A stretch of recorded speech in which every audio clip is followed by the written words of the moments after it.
Setting up your first recurring payment plan is quick and easy with Helcim.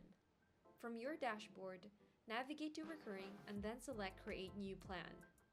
Give your plan a clear name and description so your customers know exactly what they're signing up for. Add a trial period if you'd like, and specify the duration.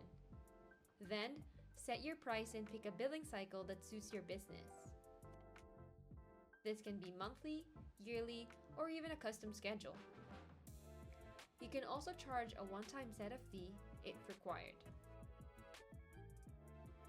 Next, choose the start date for billing and set an end date if applicable.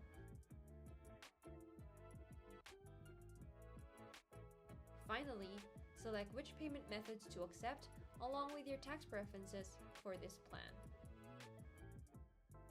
Once everything is set, review the summary and save. And that's it!